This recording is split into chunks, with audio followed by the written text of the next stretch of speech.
Gulshan Kumar murder case वो murder case है जिसमें कत्ल मुंबई में हुआ था, लेकिन जो पार्थिव शरीर है गुलशन कुमार का वो दिल्ली लाया गया था और एयरपोर्ट पे मैं उस वक्त खड़ा मौजूद था दिल्ली एयरपोर्ट पे, क्योंकि जिस दिन मर्डर हुआ उसी दिन सुबह ये मर्डर हुआ था और शाम तक बॉडी यहाँ आ चुकी थी। और तमाम जो सिंगर और बॉलीवुड के लोग थे वो भी एयरपोर्ट पे थे, जिसमें ज़्यादातर जो जैसे कुमार शानू, अनुराधा पौडवाल और बाकी सोनू निगम, तो ये सारे सिंगर, चूँकि इन सबको मौका दिया था गुलशन कुमार ने। तो असल में गुलशन कुमार की कहानी शुरू होती है दिल्ली से, और जहाँ से मैं इस वक्त बैठ के आपसे बात कर रहा हूँ ये नोएडा फिल्म सिटी है, इंडिया टुडे मीडिया प्लेक्स का दफ्तर है जहाँ पे आज तक और इंडिया टुडे सारे। यहाँ से अगर मैं गिनना शुरू करूँ तो मेरे बाएं साइड में चलूँगा मैं, तो करीब 500 कदम पे टी सीरीज़ का दफ्तर भी है और स्टूडियो भी है। और ये जो पूरा नोएडा फिल्म सिटी है, ये कहते हैं कि इसमें जो पहली बिल्डिंग बनी थी वो टी सीरीज़ की ही थी, super cassette industries Gulshan Kumar की। तब यहाँ जंगल हुआ करता था, लेकिन गुलशन कुमार ने यहाँ बहुत बड़े बड़े 2 स्टूडियो बनाए जिसमें आज भी शूटिंग होती है और बहुत सारी फिल्में बनती हैं, एक म्यूज़िक एल्बम बनता है। आखिरी फिल्म जो मुझे याद है वो मॉम की शूटिंग ही यहाँ पे शूटिंग हुई थी, जिसमें श्रीदेवी और नवाजुद्दीन भी यहाँ पे थे। तो ये जगह भी है कि गुलशन कुमार की तमाम यादें यहाँ पर हैं। गुलशन कुमार की कहानी असल में शुरू होती है 80s से। गुलशन कुमार के पिता की दरियागंज में पुरानी दिल्ली में एक जूस की दुकान हुआ करती थी। गोलचा सिनेमा एक बहुत फेमस है उसके बिल्कुल करीब। तो बचपन में गुलशन कुमार जूस की दुकान में बैठा करते थे। फिर धीरे धीरे उन्होंने एक बड़ी दुकान ली उनके पिता ने, और उसमें कैसेट और टेप बेचना शुरू किया। बेचने के साथ साथ रिपेयर का भी काम शुरू हो गया। तो वो टेप आते थे, कैसेट आते थे, और वो वाला जो तब गाना बजा करता था ग्रामोफोन टाइप, वो सारी चीज़ें थी। तो ये दुकान शुरू हुई, ठीक ठाक चलने लगी। तभी गुलशन कुमार को ख्याल आया कि क्यों ना वो कैसेट म्यूज़िक इंडस्ट्रीज़ में जाएं और कैसेट बनाएं। तो उस दुकान से ही आइडिया आया, और इसके बाद गुलशन कुमार लगे रहे कि कैसे सस्ता कैसेट बनाया जा सकता है। फिर धीरे धीरे धीरे नोएडा में ये स्टूडियो बनाया और कैसेट का बिज़नेस शुरू किया। बट शुरुआत जो की थी वो धार्मिक गाने से की थी। तो जो छोटे मोटे सिंगर हुआ करते थे जिनकी आवाज़ जो पूजा में या कहीं और इस तरह के फंक्शन में गाया करते थे, तो उनको लेकर वो गाना रिकॉर्ड करते धार्मिक, और वो फिर रिकॉर्ड करके बेचा जाता और बड़ा सस्ता। तो धीरे धीरे ये कैसेट पॉपुलर हुआ। इन्हीं सब सिंगर्स में से बहुत सारे सिंगर की आवाज़ लोगों को पसंद आने लगी, और वो पहले बहुत छोटे पैमाने पे था। जब पसंद आने लगी तो फिर गुलशन कुमार ने उनको मौका देना शुरू किया, और ये चलता रहा। धीरे धीरे कैसेट का भी चलता रहा धंधा। और चूँकि ये कैसेट तब बाकी जो सारे कंपनी थी दूसरी म्यूज़िक कैसेट्स की, उनके रेट ज़्यादा होते थे, और ये बड़े सस्ता, मतलब उस वक्त 25-30 रुपये का अगर बाकी मिलता था तो 10 रुपये का टी सीरीज़ का कैसेट मिला करता था। तो एक तरह से क्रांति आ गई थी कैसेट म्यूज़िक इंडस्ट्रीज़ में। तो धीरे धीरे ये धार्मिक और भक्ति गाने के बाद अब कुछ और भी गाने फिर आने लगे, और इसी दौरान कुछ कुछ गाना गाते गाते कुछ लोगों की आवाज़ बड़ी पॉपुलर हो गई, जिनमें अनुराधा पौडवाल, जिनको कहा गया कि लता मंगेशकर जैसी आवाज़ है, सोनू निगम, मोहम्मद रफ़ी की आवाज़ कॉपी पूरी एकदम थी, कुमार शानू, किशोर कुमार की एकदम कॉपी, मुकेश का भी एक वर्ज़न था, इसके अलावा शब्बीर कुमार, मुन्ना अज़ीज़। तो ये सारे जो सिंगर थे ये धीरे धीरे पॉपुलर हो गए। उसके बाद फिर उसी दौरान में एक लाल दुपट्टा मलमल का एक एल्बम आया था, जिसमें बाद में फिल्म भी बनी। उसके सारे गाने बड़े हिट हुए, और ये सिंगर भी धीरे धीरे पॉपुलर हो गए। फिर इसी दौरान में बहुत सारे म्यूज़िक डायरेक्टर को भी मौका देना शुरू कर दिया गुलशन कुमार ने, लेकिन वो सारे नए लोगों को ही मौका दिया करते थे। तो उसमें से कई सारे म्यूज़िक डायरेक्टर भी जो है वो धीरे धीरे पॉपुलर हो गए। उनमें से एक नदीम श्रवण, ये 2 थे, नदीम एक अलग और श्रवण अलग। तो इनकी जोड़ी थी, जैसे लक्ष्मीकांत प्यारेलाल और बाकी जो इस तरह के होते हैं। तो इनका भी ठीक ठाक धंधा चल पड़ा। फिर धीरे धीरे बिज़नेस बढ़ता गया। मुंबई में पैर जमाया गुलशन कुमार ने, और वहाँ पे इन्होंने फिर फिल्मी गाने और उसके राइट्स लेने शुरू किए। और थोड़ा वक्त बीता, 90s आया, तो 95, 6, 7 तक मतलब म्यूज़िक इंडस्ट्री पे ये था कि अगर मार्केट 100% जो म्यूज़िक इंडस्ट्री का हुआ करता था उसमें से 65% मार्केट टी सीरीज़ के पास था, मतलब गुलशन कुमार के पास। बाकी के 35% बाकी जो म्यूज़िक कंपनी थी उनके पास, जैसे टिप्स हो या सारेगामा या बाकी हो। तो 65% मार्केट पे कब्जा कर लिया था टी सीरीज़ ने। और उस ज़माने में करीब करीब ये 350 करोड़ का इनका टर्नओवर हो गया था। और सारी ज़्यादातर फिल्मों के म्यूज़िक राइट्स टी सीरीज़ को मिलने लगे और ये सारे सिंगर भी फेमस होने लगे। उसी दौरान एक फिल्म आई आशिकी, अभी तो उसका दूसरा वर्जन था। तो वो आशिकी उस ज़माने में जब आई थी, उसके सारे गाने बड़े हिट थे। उस फिल्म का म्यूज़िक दिया था नदीम श्रवण ने, और नदीम श्रवण वहीं से बहुत बड़े म्यूज़िक डायरेक्टर दोनों बन गए। और फिर उन्होंने बहुत फिल्में की, सुभाष घई की परदेस की, फिर आपके संजय दत्त तो सलमान खान की जो फिल्म थी वो, जिसके गाने बहुत हिट थे। मतलब दर्जनों कई, और फिल्म फेयर अवार्ड बहुत, कई फिल्म फेयर अवार्ड में। साजन फिल्म थी जो संजय दत्त और सलमान खान की, माधुरी दीक्षित, वो। तो धीरे धीरे ये म्यूज़िक डायरेक्टर का भी इनका दबदबा हो गया और ये चलता रहा। लेकिन फिर एक वक्त आया जब गुलशन कुमार और नदीम के बीच में थोड़ी सी कड़वाहट आ गई। उसकी वजह थी, एक नदीम श्रवण ने एक एल्बम बनाया दोनों म्यूज़िक डायरेक्टर ने मिलकर, उसका नाम था हाय ज़िंदगी। और इसमें 2-3 गाने खुद नदीम ने गाए थे, लेकिन नदीम की आवाज़ अच्छी नहीं थी। म्यूज़िक डायरेक्टर बेशक अच्छा था, लेकिन ज़रूरी नहीं है कि आप हर चीज़ में कामयाब हो।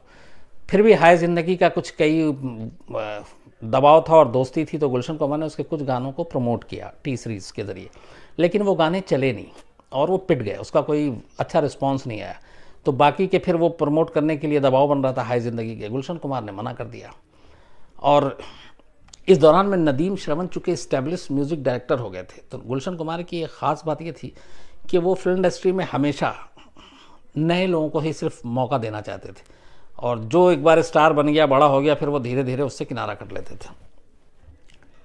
तो अब यहाँ पे नदीम श्रवण के साथ ये भी था कि जो फिल्में थी वो, गुलशन कुमार जो फिल्में बनाते हैं उसमें कोई और डायरेक्टर होता, तो इस तरह से दूरियां बनने लगी। और नदीम को ये लगा कि गुलशन कुमार जो है वो उसका करियर ख़राब करना चाहते हैं और उसे काम भी नहीं दे रहे, उसके गानों को प्रमोट भी नहीं कर रहे हैं। तो ये सारी चीज़ें चल रही थी एक साथ। इसी बीच में, अब चूँकि गुलशन कुमार बहुत बड़ा नाम म्यूज़िक इंडस्ट्री में हो चुका था, अंडरवर्ल्ड से गुलशन कुमार को मुंबई में उस वक्त आम बात थी तमाम स्टार्स और इनको धमकी देना और उनसे पैसे लेना, एक्सटॉर्शन मनी। तो कहते हैं कि अंडरवर्ल्ड से फ़ोन गया था, और फ़ोन किया था अबू सालेम ने, और गुलशन कुमार ने कुछ एक्सटॉर्शन के पैसे दिए थे पहली बार में। और ये बात है 96 की, 1996। तो कुछ फ़ोन आया तो कि अंडरवर्ल्ड से ये वो सारी चीज़ें, तो कुछ करोड़ रुपए में वो पैसे दिए गए। इसके बाद फिर दोबारा, अब ये जब रिश्ते इधर ख़राब हुए तो नदीम ने जो ये सारी कोर्ट में और वो सारी चीज़ें में कलमबंद है।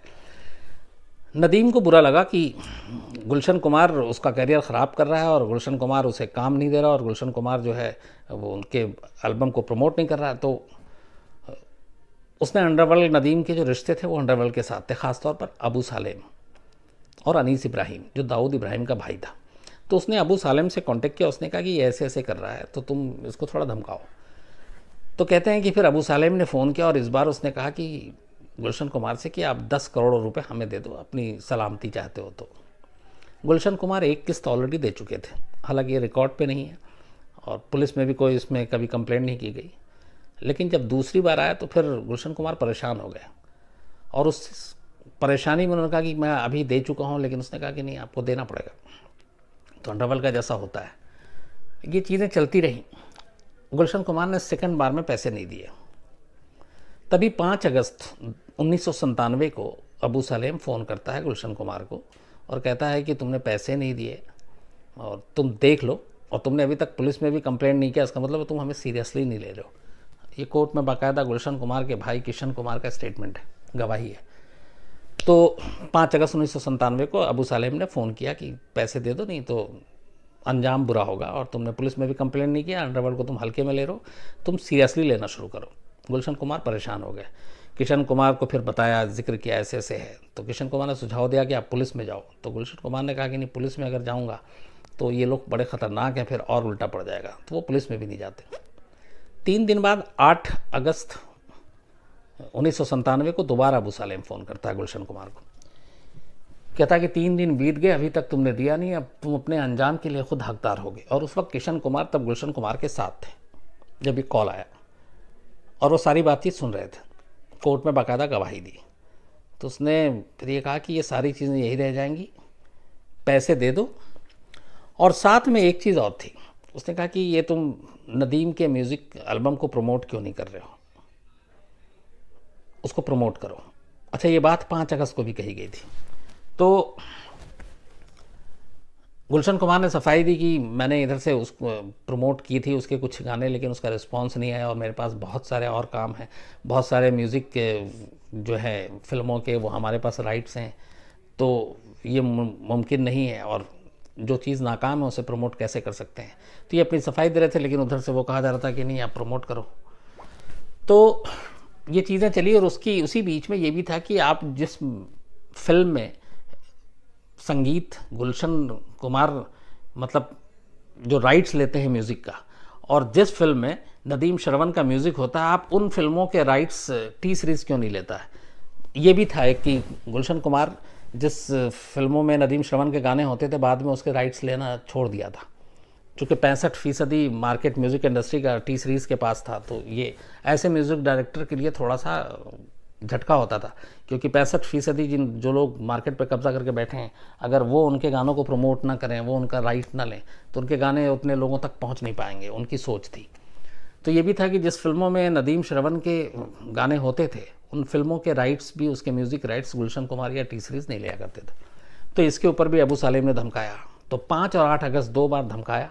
अब गुलशन कुमार परेशान थे बहुत, उन्होंने 1-2 अपने करीबी दोस्तों से बात की, किशन कुमार जो भाई है उनसे जिक्र किया, सब ने यही सुझाव दिया कि आप पुलिस में कंप्लेंट करो। लेकिन गुलशन कुमार का मानना था कि पुलिस में जाने का मतलब है अंडरवर्ल्ड से सीधे सीधे 2-2 हाथ करना, और मामला और बिगड़ जाएगा।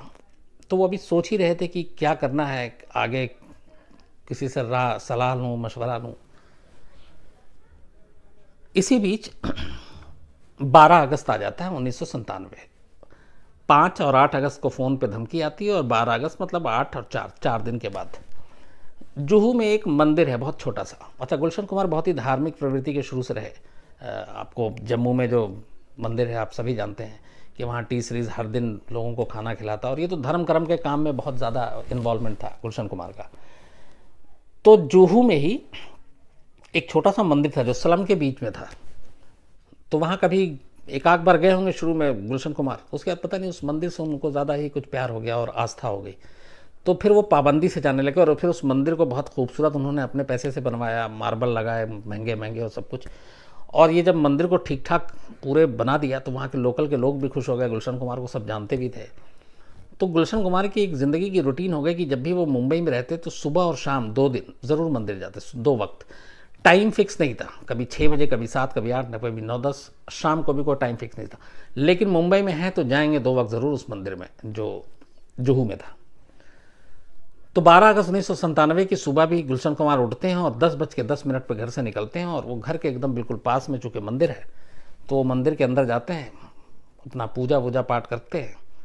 वहाँ से 10:40 पे मंदिर के जैसे ही बाहर आते हैं, ड्राइवर उनका गाड़ी खड़ी हुई थी मंदिर के साइड में, तो वो गाड़ी की तरफ जैसे ही बढ़ते हैं तभी वहाँ पे 3 लोग खड़े होते हैं। एक उसमें बहुत लंबे बाल वाला था, और गुलशन कुमार को जैसे ही वो देखता है तो जो वहाँ के लोकल लोग हैं उनका एक बयान है, जो खड़े हुए थे, चूँकि स्लम एरिया था, सब कुछ पास में था। तो उनमें से एक जो लंबे बाल वाला है वो गुलशन कुमार को कहता है कि पूजा पाठ बहुत हो गई, अब बाकी की पूजा तो ऊपर जाकर करना। और उसके बाद वो पिस्टल निकालता है और सीधे फायर कर देता है। पहली गोली सर में लगती है गुलशन कुमार को, गुलशन कुमार गिरते हैं। फिर भी बचने के लिए थोड़ा सा किनारे तरफ जाने की कोशिश करते हैं, तब तक 2 लोग और सामने से आ जाते हैं, और उसके बाद ये तीनों मिलकर एक साथ गुलशन कुमार के ऊपर गोलियां चलाना शुरू कर देते हैं। ड्राइवर जब तक आता है तब तक 16 गोली गुलशन कुमार को लग चुकी थी। ड्राइवर भी घायल हो जाता है गोलीबारी में। फिर उसके बाद वो आराम से वहाँ से एक थोड़ी दूर पे एक टैक्सी खड़ी थी, टैक्सी के ड्राइवर को वो तीनों बाहर निकालते हैं और टैक्सी में बैठते हैं और आराम से चले जाते हैं। टैक्सी के ड्राइवर ने भी देख लिया था कि इनके हाथ में रिवॉल्वर है, वो कुछ विरोध भी नहीं करता। तो वो पैदल आए थे, वहीं इंतज़ार कर रहे थे, क्योंकि उन्हें मालूम था कि गुलशन कुमार का रूटीन क्या है इस मंदिर में। अगर सुबह नहीं आए, शाम नहीं तो शाम को आएंगे, शाम नहीं तो सुबह, लेकिन वो दोनों वक्त जाते थे, और मुंबई में है तो दोनों वक्त, तो उन्हें बड़ा ईजी लोकेशन, टारगेट सब कुछ मालूम था। उसके बाद वो टैक्सी से तीनों जो किलर थे वो निकल लेते हैं। फिर गुलशन कुमार को फ़ौरन हॉस्पिटल ले जाया जाता है, लेकिन हॉस्पिटल में उन्हें ब्रॉड डेड बताया जाता है। फिर ड्राइवर का बयान होता है, बाकी पड़ोसियों के बयान होते हैं, और तब तक ये खबर फैल गई। गुलशन कुमार चूँकि एक म्यूज़िक किंग, जिन्होंने म्यूज़िक इंडस्ट्री में क्रांति लाई थी इतना सस्ता टेप और कैसेट बेचकर, तो ये बात हर तरफ फैलती है। फिर तब मुंडे थे महाराष्ट्र के होम मिनिस्टर, वो भी बयान देते हैं कि हमें कभी बताया ही नहीं गुलशन कुमार ने कि उन्हें अंडरवर्ल्ड से थ्रेट था, जबकि वो दान वान ये सारी चीज़ें करते रहते थे, लेकिन कभी शेयर नहीं किया, तो शायद डर की वजह से। खैर, इसके बाद शाम होते होते गुलशन कुमार की जो पार्थिव शरीर है, जो बॉडी है, उसको दिल्ली लाया जाता है, और सारे मुंबई से उनके जितने भी म्यूज़िक इंडस्ट्री के दोस्त थे वो सारे यहाँ पहुँचते हैं। कुमार शानू हों, सोनू निगम हों, अनुराधा पौडवाल हों, आपके शब्बीर हों, मुन्ना अजीज़ हों, तो उसके बाद यहाँ दिल्ली में ही उनका अंतिम संस्कार होता है, और फिर पुलिस जांच शुरू कर देती है। अब यहाँ पे ये था कि इन सारे लोगों में से मिसिंग जो था वो नदीम था, और नदीम को खड़ा करने वाले गुलशन कुमार, नदीम श्रवण बनाने वाले गुलशन कुमार। तो शुरू में ये चर्चाएं तो थीं, और चूँकि किशन कुमार, अब जो गुलशन कुमार के भाई हैं, उनसे उन्होंने 2, 5 और 8 अगस्त के कॉल का जिक्र किया था, तो इसलिए कहीं ना कहीं वो नदीम की भी बात आ रही थी। तो ये सारी चीज़ें चल रही थी। उसके बाद पुलिस जो है फिर छानबीन करती है, और इन्वेस्टिगेशन के बाद ये बात है 16 अगस्त की, जब जावेद और रफ़ीक नाम के 2 अंडरवर्ल्ड के लोगों को पकड़ती है। दोनों सालेम के गैंग के थे, अबू सालेम के। तो इन दोनों को पकड़ के जब पूछताछ करती है, तो दोनों फिर पूरी कहानी सुनाते हैं। और जो पूरी कहानी थी वो ये थी कि मई के महीने में, मई 1997, दुबई में अनीस इब्राहिम, जो दाऊद इब्राहिम का भाई है छोटा, उसके दफ्तर में एक मीटिंग होती है। उसमें अनीस इब्राहिम था, अबू सालेम था, और एक कयूम नाम का गैंगस्टर था जो अबू सालेम का ख़ास था। और ये तीनों मीटिंग करके कहते हैं कि इसने पहला किस्त तो दे दिया, लेकिन दूसरा किस्त नहीं दे रहा है, डरता भी नहीं है, और नदीम श्रवण के नदीम को जो प्रमोट करने के लिए कहा वो भी हमारी बात नहीं मान रहा है, उसके फिल्मों के राइट्स भी नहीं ले रहा है, तो इसे मैसेज देना चाहिए। तो कहते हैं कि मई में जो दुबई में मीटिंग हुई, उसी में ये प्लान किया गया कि गुलशन कुमार का मर्डर करना है। इसके लिए 3 किलर को हायर किया गया, और उसके बाद इन तीनों ने जाकर उसी जगह पे ये मर्डर किया। बाद में करीब उसके थोड़े की दिन के बाद दाऊद मर्चेंट एक ख़ास था इसमें, जो 3 लोग थे उनमें से एक था जिसने गोली चलाई थी, और दाऊद इब्राहिम का ख़ास था, अबू सलेम का ख़ास था, क्योंकि अबू सलेम दाऊद इब्राहिम के लिए काम करता था। तो उसको पुलिस पकड़ती है।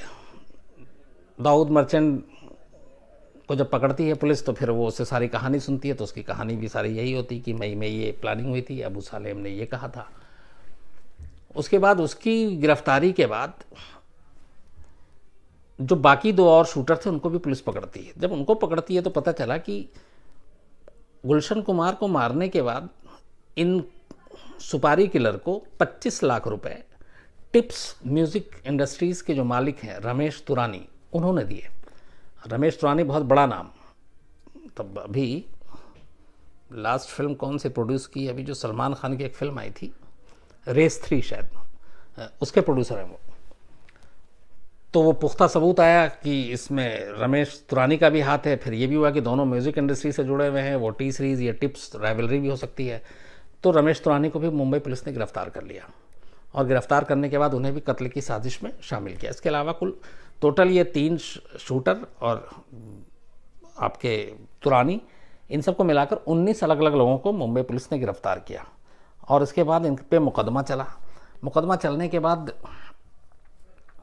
2001 में जो दाऊद मर्चेंट है, उसका निकनेम अब्दुल रऊफ भी है, इसको सेशन कोर्ट ने उम्र कैद की सज़ा सुनाई। उनका कहा कि इसको फांसी इसलिए नहीं दे रहे क्योंकि इसने किसी और के कहने पे किया, लेकिन बाकी पुलिस पुख्ता तौर पे कड़ियाँ नहीं जोड़ पाई।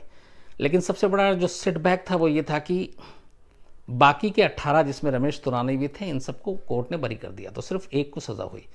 अब जो मेन नदीम और अबू सालेम का कि नदीम का शामिल था और अबू सालेम, तो नदीम इधर गुलशन कुमार का मर्डर होता है अगस्त में, और उसके बाद उसकी वाइफ तब प्रेग्नेंट थी नदीम की, और वो लंदन में थी।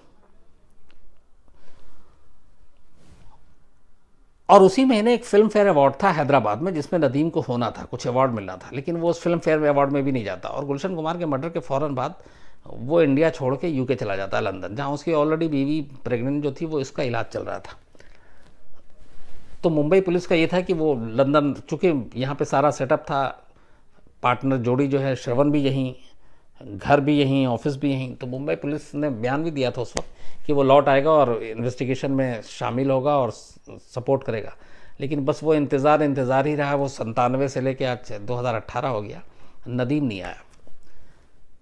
लेकिन नदीम को ब्रिटेन से लाने के लिए कई बार हमने प्रत्यर्पण संधि के तहत सारी चीज़ें की, लेकिन वहाँ के 2-3 अलग अलग कोर्ट ने ये कहा कि ये सफिशिएंट एविडेंस है ही नहीं जिसकी वजह से हम नदीम को यहाँ भेजें। और बाद में नदीम ने फिर ब्रिटिश सिटीजनशिप भी ले ली और कोर्ट ने उसको इंडिया को सौंपने से मना कर दिया। उसने कहा कि पुख्ता सबूत नहीं है। उसके बाद कहते हैं कि अब अभी हाल में नदीम जो है फिर उसने अपना दुबई में परफ्यूम का बिज़नेस शुरू कर लिया है, और वो गल्फ़ में रहता है, दुबई में रहता है, लेकिन वो ब्रिटिश सिटीज़न है, अब वहाँ की उसने नागरिकता ले रखी है। तो नदीम के ख़िलाफ़ जितने भी मामले थे वो उसमें अभी तक हिंदुस्तान में उसको ला के उस अदालत के सामने पेश नहीं किया जा सका है। दूसरा जो इम्पोर्टेंट बचता अबू सालेम, जिसके बारे में कहते हैं कि उसी ने धमकी दी थी, उसने सब कुछ किया था, उसके साथ विडम्बना ये देखिए कि चार्जशीट में नाम है लेकिन आज तक अबू सलेम पे मुकदमा नहीं चला गुलशन कुमार के मर्डर।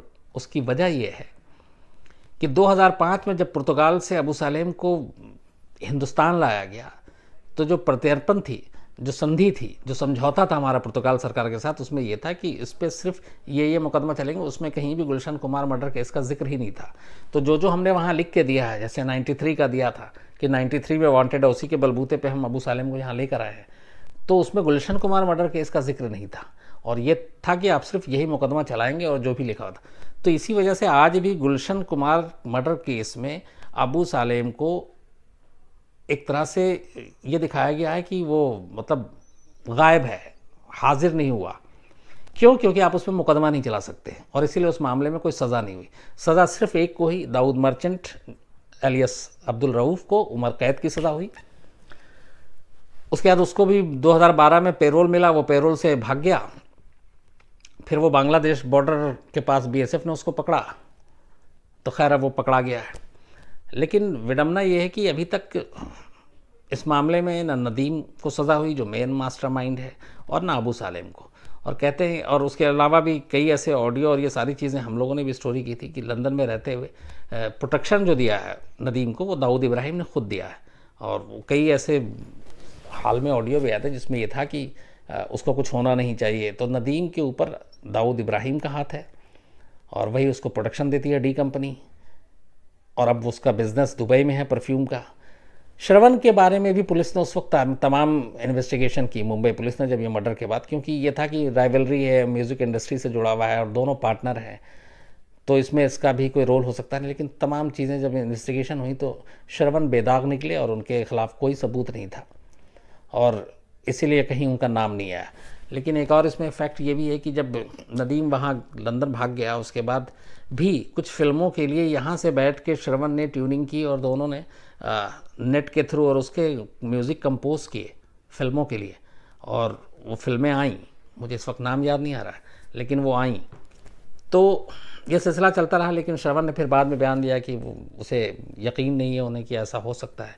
लेकिन फैक्ट यही है कि फिल्म इंडस्ट्री में शोहरत पाने के लिए, तरक्की पाने के लिए ऐसे बहुत सारे क्राइम हुए हैं, और ये उसकी एक मिसाल है।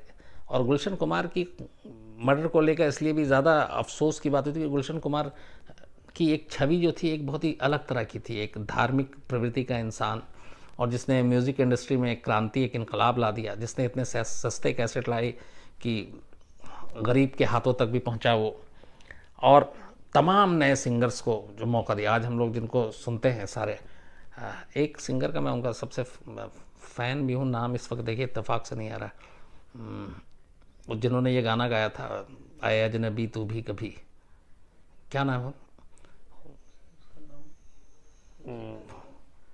आदित्य जो जिनका बेटा है,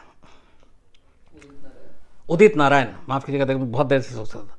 तो लाल दुपट्टा मलमल का जब गुलशन कुमार की बॉल, तो उसमें उदित नारायण, अनुराधा पौडवाल, सोनू निगम, कुमार शानू, आशिकी ने कुमार शानू को कहाँ से कहाँ पहुँचा दिया। देन आपके शब्बीर कुमार मोहम्मद रफ़ी की आवाज़ में, मुन्ना अजीज़ जिसको मोहम्मद अजीज़ भी कहते हैं मोहम्मद रफ़ी की आवाज़ में, ये सारे एक से एक सिंगर जो देन है वो टी सीरीज़ सुपर कैसेट की देन है, गुलशन कुमार की देन है। फिर नदीम शरवंद, इसके अलावा आनंद मिलिंद और ऐसे तमाम जो म्यूज़िक डायरेक्टर है, ये भी गुलशन कुमार की देन है। लेकिन गुलशन कुमार की ये थी कि वो हमेशा नए आवाज़, नए टैलेंट, नए म्यूज़िक डायरेक्टर को तलाशते और उन्हें मौका देते और फिर वो हिट हो जाते, फिर वो किसी और के नए की तलाश में चले जाते।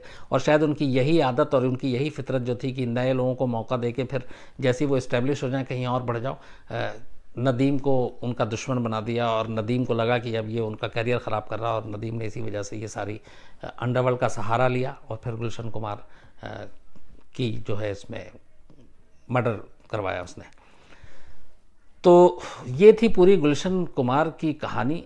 टी सीरीज़ आज भी है, सुपर कैसेट इंडस्ट्रीज़ आज भी है और बाकायदा कई फिल्मों के म्यूज़िक राइट्स से मिलते हैं। गुलशन कुमार के भाई किशन कुमार, उनके बेटे गुलशन कुमार के और बेटी, ये लोग इस सब इंडस्ट्री को चला रहे हैं जो सुपर कैसेट इंडस्ट्रीज़ है। उनके नोएडा में भी स्टूडियो वैसे ही हैं और देश भर में इनके कहते हैं कि करीब 40-50 ऐसे स्टूडियोज़ हैं और म्यूज़िक इंडस्ट्रीज़ में इनका आज भी कद जो है वो बहुत बड़ा है। लेकिन कहानी का सार ये है कि इंसान तरक्की पाने के लिए या फिर नाकामी से डरने के लिए भी कई बार जुर्म के रास्ते पे निकल पड़ता है।